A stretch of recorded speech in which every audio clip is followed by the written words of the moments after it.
Welcome to Mindful Moments with Dama and Mackenzie, a video series about progress, not perfection, in parenting and mental health. This free resource is part of our commitment to supporting families and caregivers. We reference evidence-based tools throughout with deep appreciation for the work of conscious discipline and other leaders in social emotional learning and positive parenting. All credit goes to the original creators. This video is for educational purposes only and not a substitute for professional training or certification. Thank you for joining us on this journey. Okay, welcome back. Hi, everybody. I'm so glad that you guys could join us today. We are jumping right back in where we left off last time with our brain states and talking about how our brains work, how our brains process information, and how they react to stressful situations. So I thought we'd start off, I don't know how you feel about this, Mackenzie, but I thought we'd start off with a real quick review of the brain states, just so Love it. everybody knows what we're talking about. Let's Do do you it. want to start? Sure. Okay. Yeah. Should we start with our brainstem and our Yes. survival state? That's Um, the one that messes us up the most. it is. It is. Some people refer to that as lizard brain, which I've always thought was funny. But really, if you think about it, what skills does a lizard have access to? That fight, flight, freeze, and fawn, which the fawn is like the waving the white flag of surrender. Like basically, I'll just do whatever you I think you want me to do to get you to go away. So that's the only thing we have access to in that state. And what we need in that state is safety, emotional and physical safety in that state. Yep. That's Mhm. exactly right. And like I said, this is the one that trips us up the most because we go into survival state based not just on physical threats, but on emotional threats as well, because emotional threats can really easily become physical threats. So Yeah. our brains go into that state to protect us. It's a Hmm. survival mechanism and it's really an important part of our brains, but it can really trip us up when we're not truly in danger and cause us to make all kinds of crazy decisions. That brain. Mm. Yeah. So the next level of our brains, it's the limbic system, and it is the state that takes in all of the sensory information from our environment, and it is the part of our brain that is looking for connection, belonging, because that tells us we can be safe, right? I mean, that's part of what makes us feel safe. We're social creatures, so we want community, and we want to feel like we belong and that we're loved and that somebody cares about us and what we're up to. So takes in all that sensory information, looks for connection, and decides whether or not there is a threat or there's not a threat. And it'll stay right there, try and figure out that connection until we get connection. And a lot of the skills we have in this state come from past experiences, come from trauma, come from the messages we heard as children. They're the tape recorders we play in our head, the recordings we have in our head that tell us how to react to things and how to reconnect with people. I call that the you're not coming to my birthday party part of our brain. Exactly. Exactly. And how we tell the difference. And that's the good because that's how we tell the difference between the survival state and the emotional state. If you're in the survival state, you're really not able to communicate a whole lot. Maybe one word here and there, a no, a stop, or whatever, but most of it is nonverbal. It is our body's quickest reactions, and language takes up a lot of space in our heads. So we don't use language in survival state. We use physical reactions to things. So the best way to tell the difference between the survival and emotional state for me is, can I carry on a conversation with this person, even if it's an ugly conversation, even if they're Mhm. throwing insults at me, even if they're saying awful things. I know they're not in their survival state at that point. They're in their emotional states. So I can assess what they need. Do you want to tell us about that part of our brain that we want to get up to the most? Yeah, our executive state, that prefrontal cortex up here, fully developed when we're in our mid to late 20s. And that's where all of our executive skills live. So, everything that we want children and adults to have access to, that's what lives up there. Your ability to problem solve and plan and prioritize and have empathy. So, social engagement with another individual, that lives up there. So, the need there is problem solving and learning. And That's right. they call it the upstairs brain too. So a lot of our upstairs brains, our children's upstairs brains, they're still under construction. Yes, they are, which is why we always say children cannot be in a higher state than their caregiver. the adult that's there So, to give them safety, connection, and help them learn. That caregiver person, they cannot be in a higher. They are along for the ride, the roller coaster. yep. We like to say, because they don't have enough of the life experiences yet to know if things are safe, to know if things are a good idea or a bad idea. So they're always looking to the adult in their lives. And so that adult is just kind of dragging that child along for their Mm, emotional ride. yep. Um, so again, that leads us into this idea that all of this is adult first. All of the stuff we're talking about starts with us, starts with our emotional state, starts with our decision-making abilities, and starts with our ability to stay up in our executive state. So composure is the most important piece of all of this. We conscious in conscious discipline, Becky Bailey is always saying the biggest threat to a child's sense of safety is an out of control adult. So we Mm-hmm. know that if you are out of control, that child realizes that all control has been lost. They don't Yeah. have any control either. So the biggest threat, the thing that's going to send everybody around you, especially children, into their survival states too, is you losing your composure. Yeah. So that's what we're going to focus on today is our composure. How do we maintain it? What does it look like? What is all of this composure stuff? And how do we pass that on to the children and other people in our environments? Easier said than done, right? Right, absolutely. Do you want to add anything to that? No, I'm excited. Let's do it. Okay. So I think we said last time, but I want to reiterate that self-regulation, the ability to regulate our emotions, does not even begin to develop until about the age of 4. And the key word being begin to develop about the age of 4. Up until that point, children are entirely co-regulating with their safe adult, which we already said they're along for the ride. So if we want them to regulate, then we have to learn how to regulate ourselves, right? And we can't teach what we don't know or what we don't practice. And this does take a lot of practice. I know that it took me years to even recognize the need for this. I I remember recognizing early on that I was causing a lot of the chaos in my children's lives, but I didn't have the tools I needed at the time to help them regulate because I didn't know how to regulate myself. So that is what we're going to focus on today. And one of the things I wanted to talk about first off with this idea of co-regulation and being able to regulate with other people is that it always takes two to regulate. What does that mean to you, Mackenzie? What does it mean to you that it takes two to regulate? Mm. For me, it means that, like we've talked about before, like the mirror neurons that a child is using is looking to the adult. And so if you're dysregulated in your face and they read on your face that, oh, something's wrong, something's up, they will feel like something's wrong and something's up. But if you are regulated and they are kind of able to glom onto that regulation and kind of this, it's a dance, right? It takes Mhm. two to tango, it takes two to co-regulate. Yeah, and it's even later in our adult years, it's going to take two to regulate.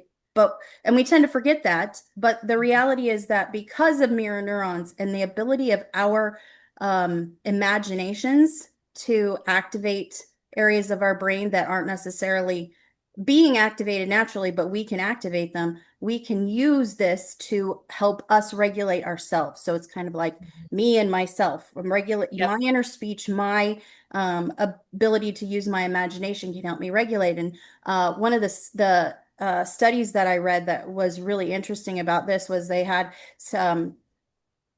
done kind of some brain scans on a monkey eating some kind of fruit. And after they had the monkey eat the fruit, then they did a brain scan again on a monkey watching other monkeys eat this fruit. And they Mm. discovered that the exact same areas of the monkey's brain lit up while it was watching the Huh. other animals eat the fruit that did when it was eating the fruit. Oh, that's Um, interesting. so that our experiences, like, and I think we all recognize this when we see someone take a drink at the dinner table. If you have ever noticed, everyone at the dinner table takes a drink. When someone else yawns, we tend to yawn. So we react to the things that are going on around us. And the cool thing about that is that we can harness our imaginations to help put us in situations where we do feel safe and where we do feel comfortable. We may not be able to, in a moment of upset, be able to connect with the person who is our safe person. I know that for me, that is often my mother. That's the person that Mhm. I want to call. That's the first person I think of to call if something big happens in my life is I want to talk to my mom. Yeah. But I have realized that I don't have to call her right then and there. In that Mhm. moment of upset, when I'm trying to regulate myself, um, I start with my deep breathing. And then Mhm. I move on to imagining, oh boy, do I have a story to tell my mom later. And that Ah, immediately connects me to my mother in my yeah. brain.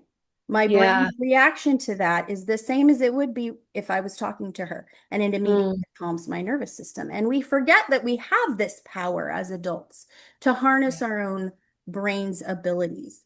Um, I think I may have jumped the gun a little bit because we didn't talk about how to calm the survival state yet. Yeah. We didn't Yeah. talk about Mhm. that. So let's jump back there. And Yeah. why don't you tell us a little bit about how we calm our survival states? What is one of the Yeah. some tools we can use to do that? A great hack that we can use to when we notice that we're in our survival state is those 3 deep breaths.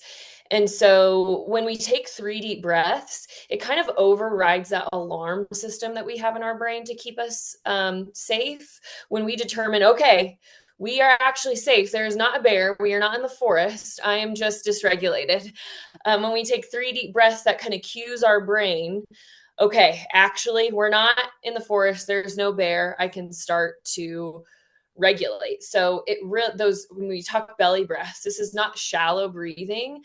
This is deep inhales and deep exhales. And what I think is so cool about deep breathing is that when you model deep breathing strategies in front of children, they will subconsciously start to deep breathe themselves. So I think that's a really cool part of deep breathing. Deep breathing isn't your only option, but it's one of the places that I like to start because I mean, all you need for deep breathing is your breathing. You've Yeah, already got the yeah. skills right there. Yeah. And it Yeah. is. It's the first thing we want to go to. I mean, our bodies automatically try to do it sometimes when you're in a stressful situation. That's what sometimes yawning is doing for us. It's that kind of gasp of air that we're trying to get. Our bodies know we need to do it. So, yeah, Or absolutely. sighing in times of conflict. I think that's so fascinating. Notice when people sigh. And like, if you're in a relationship with someone and you that big sigh, like notice when you do that.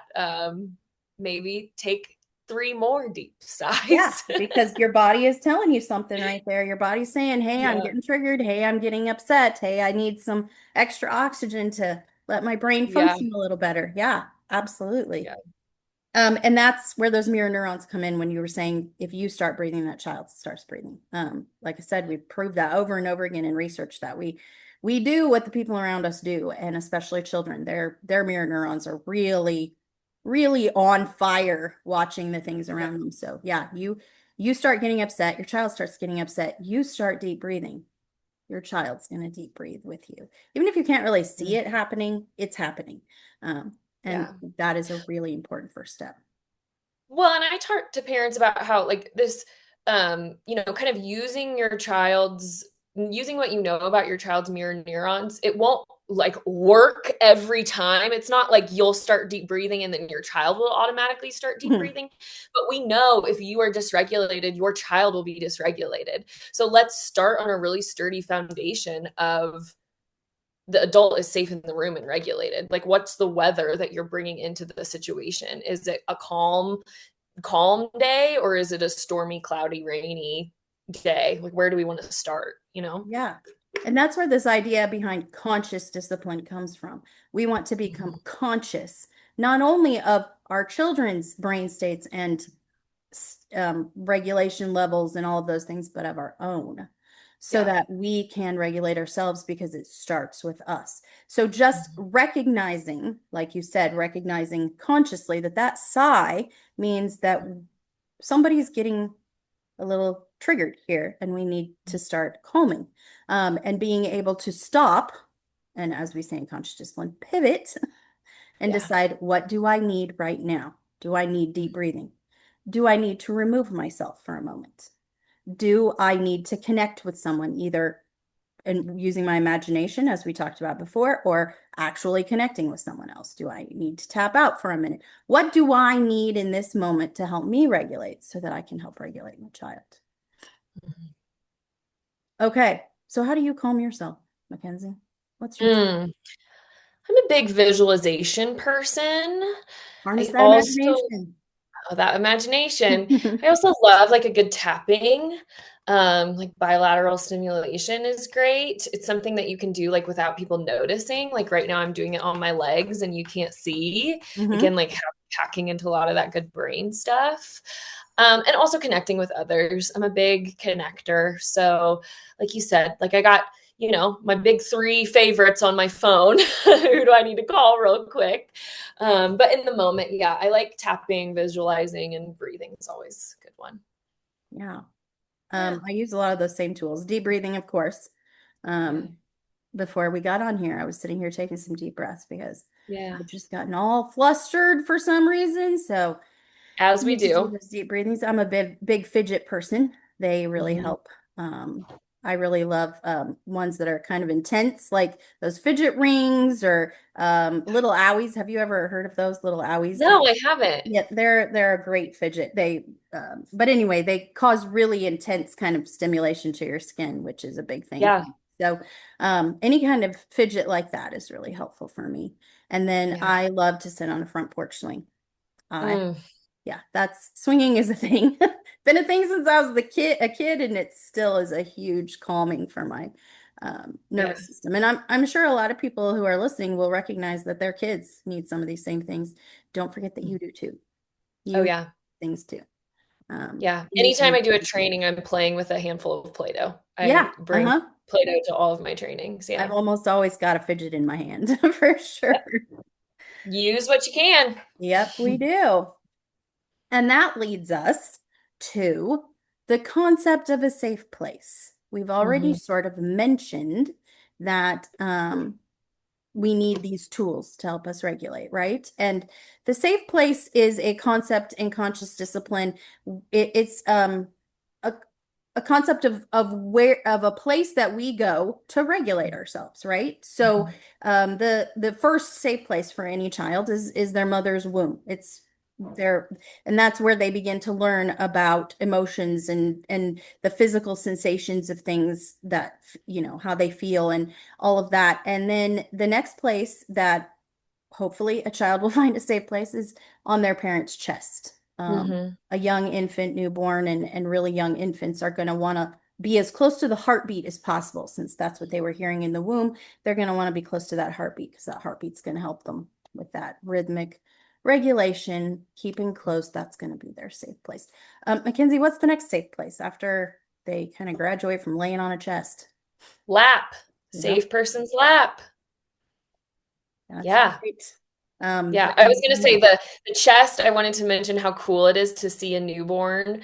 Um, the nurses, like labor and delivery nurses, will always say like a reset for your newborn is parent chest, and it's so cool to watch that. So, but yes, next is lap. Safe adults lap.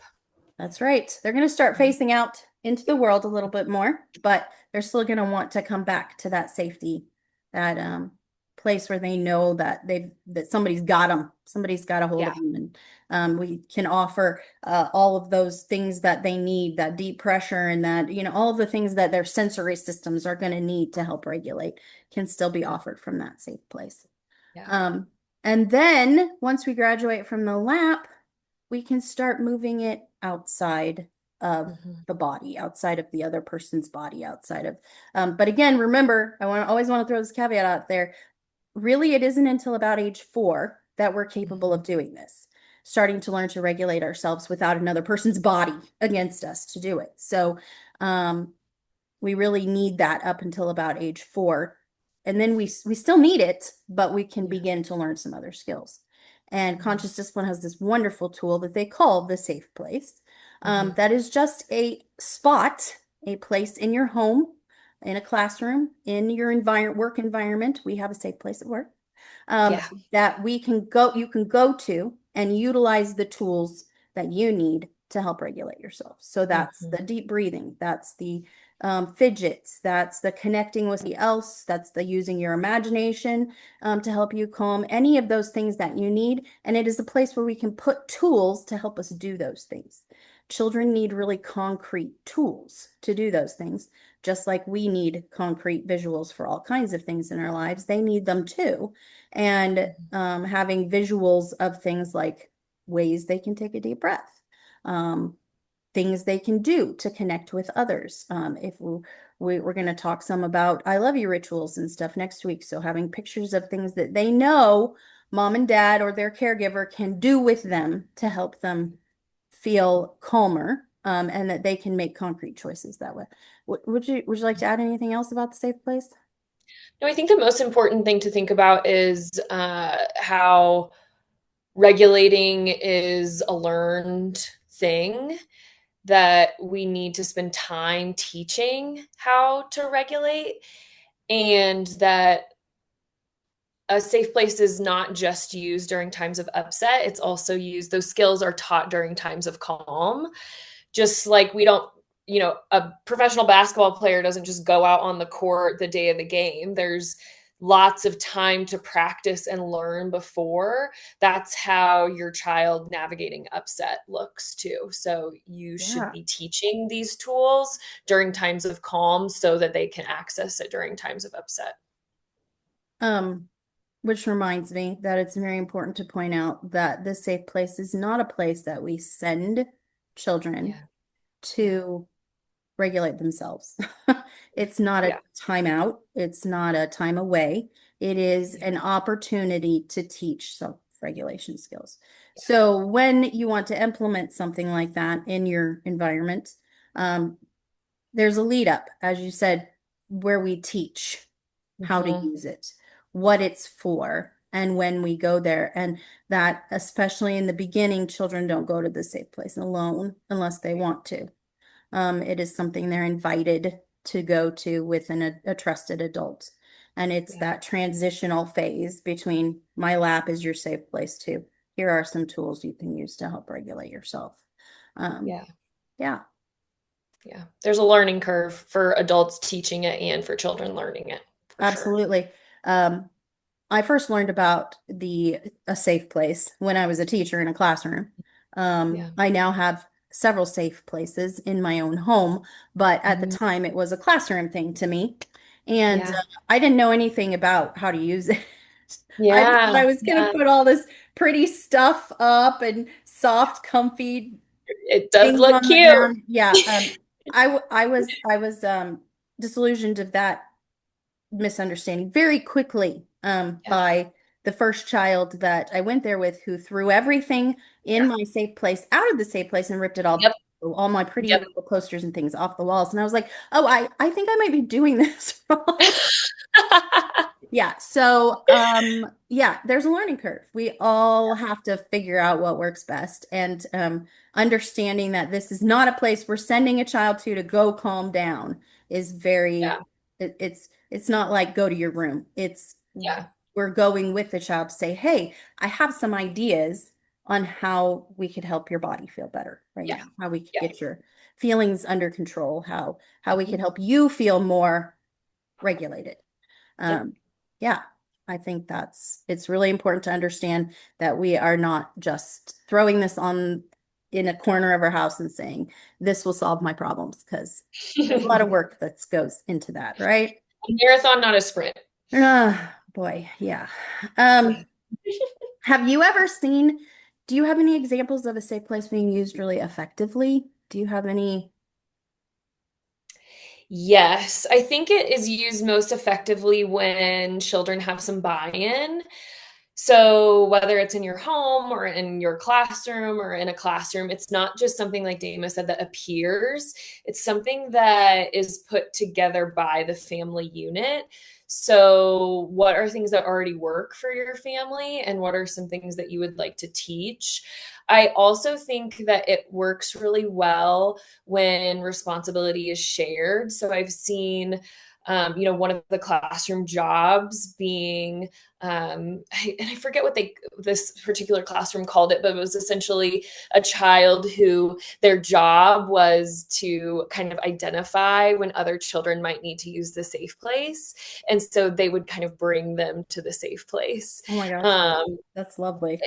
so again, this has to be taught many times and modeled many times, Hmm. but to have some ownership and responsibility. I mean, whenever I can put ownership and responsibility on children that I'm teaching things to, they feel big and powerful when they get to teach and show. So that's Yeah. probably when I've seen it most effective. And like you said, it's not just something that we send to safe places are always big enough for adults and child to sit in them. So I've seen some really cute safe places that I'm like, I can't fit in there with a child. So comfy for adults too. Yeah. Okay. That's a really good point. If Yeah. we want to be able to go to the safe place with our child, we better make it a place we can fit into. I know I see in classrooms all the time and even in homes, little house things that Yeah. Or children like fit cute in little great. tents. Uh-huh. Yeah, cute little tents I've seen used that are so comfy and cozy. But yeah, it's true. Like if a child is so dysregulated that they need my support, I can't go into that tent with them. So Right. yeah, Those yeah. things are very useful in their place, but they're probably not the greatest Really. safe place Yeah, if you I use it agree. as a self-regulation teaching center. Yeah, Yeah. exactly.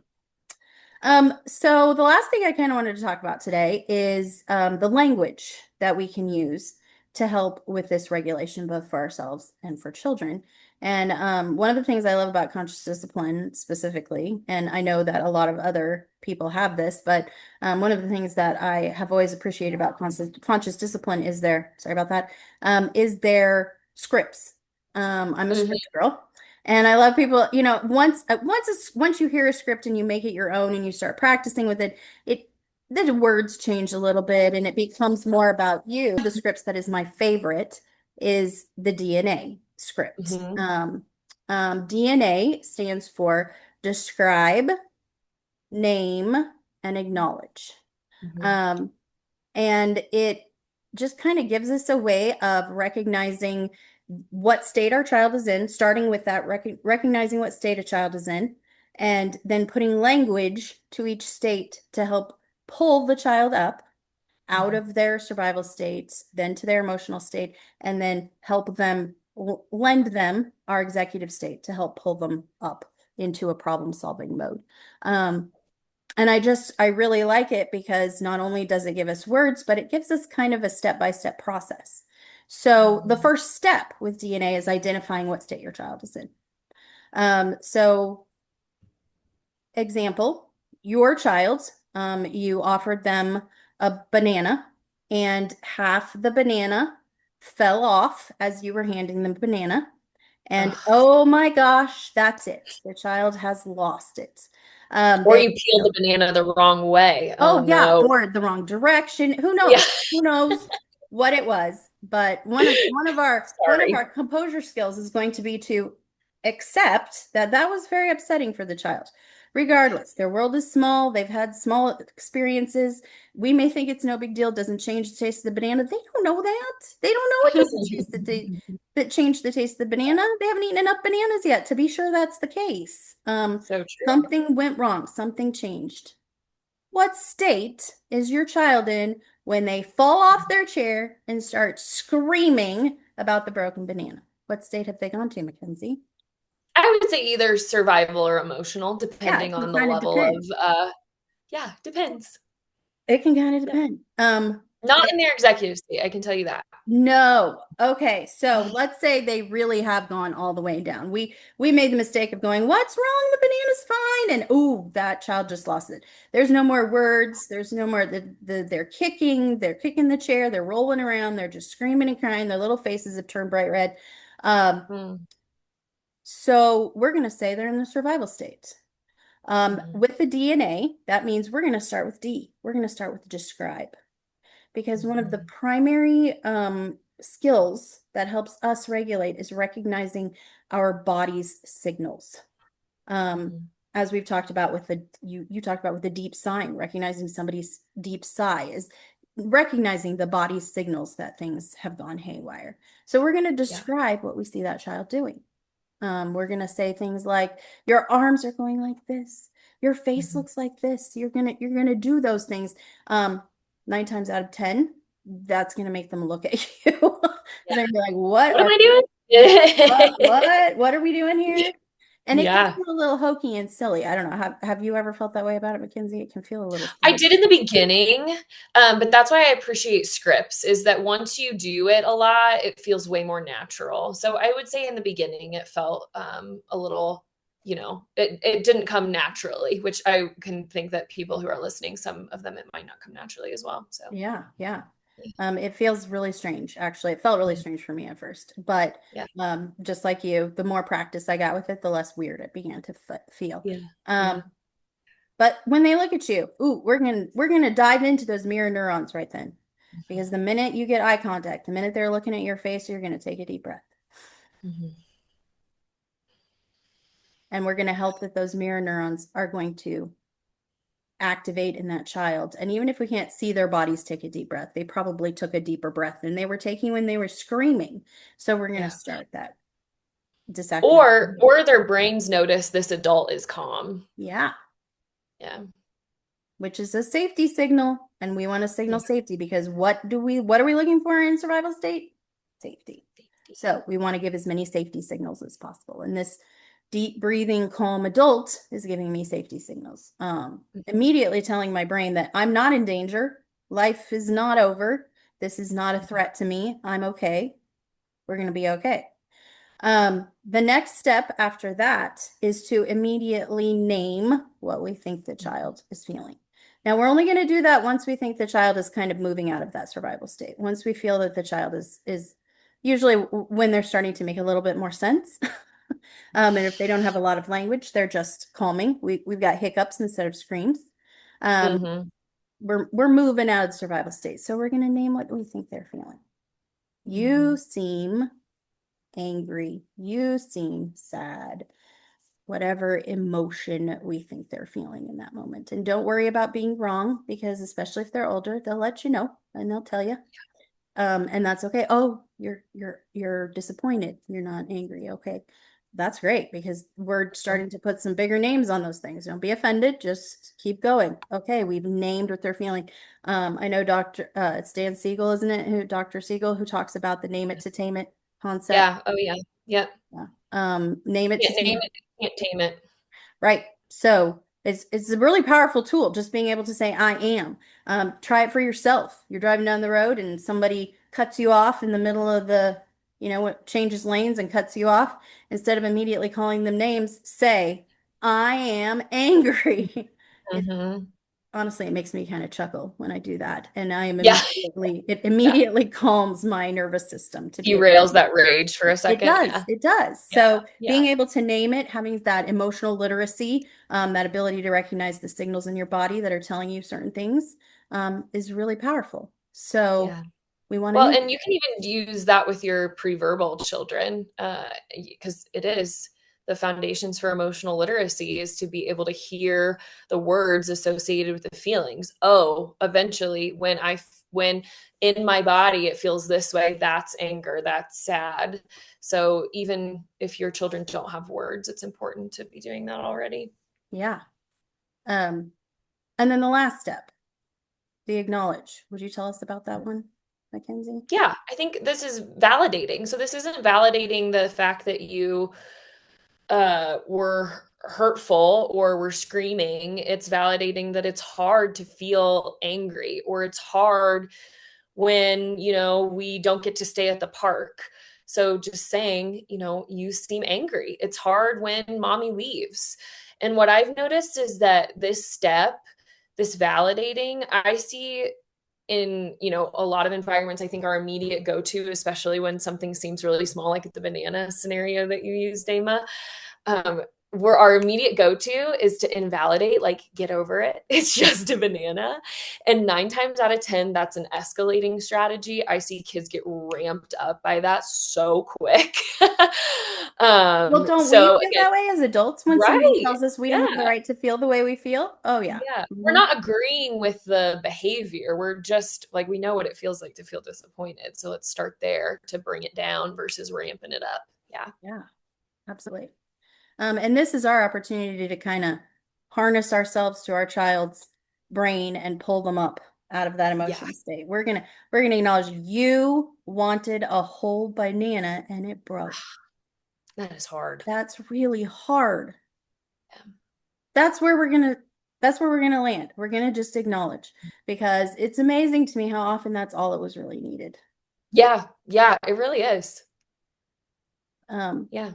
we might not even have to problem solve after that. The child might just come and pick up the banana and start eating it. I'm amazed at how often that happens. I know. It really is cool. Yeah. I Because was that's about to say, you asked, how it felt when you first started doing DNA. I would say it felt awkward until I saw how much it worked. yeah, And it's like, oh, here we go. yeah, exactly. It once you see how often that was all that was really needed, um, Yeah. it can be really powerful. Yeah. Um, I've seen it happen over and over again, and especially with toddlers, because so often toddlers don't have all the language yet to tell you what's going on, and they want so badly to communicate. And when you do understand and you acknowledge that you Yeah. understand, or even acknowledging I don't understand, and that's really frustrating Yeah. because Yeah. that's what they want. They want to be able to communicate how frustrated they are. Right. Well, and this is the piece too where we don't have to fix it. We don't have to get a new banana. That doesn't mean that we're getting a new banana. Right. That means that we're just, yeah, it's hard. And I'm going to sit with you in this hard so you can navigate the hard instead of fixing the hard for you. Because Exactly. what happens when you're not there to fix it? What happens when you're not there to get another banana? And this is where we practice our ability to not be scared of our children's feelings. Yeah. Um, Yeah. it's not always our job to fix everything for them, as you just said. A lot of times it's our job to teach them how to navigate the hard situations that will cause big feelings, but we can handle it. Yeah. Um, Because and someday it show, won't be the banana. all right, someday it's going to be a car that broke or a Yeah. even Yeah. something even bigger that isn't Yeah. fixable. And Yeah.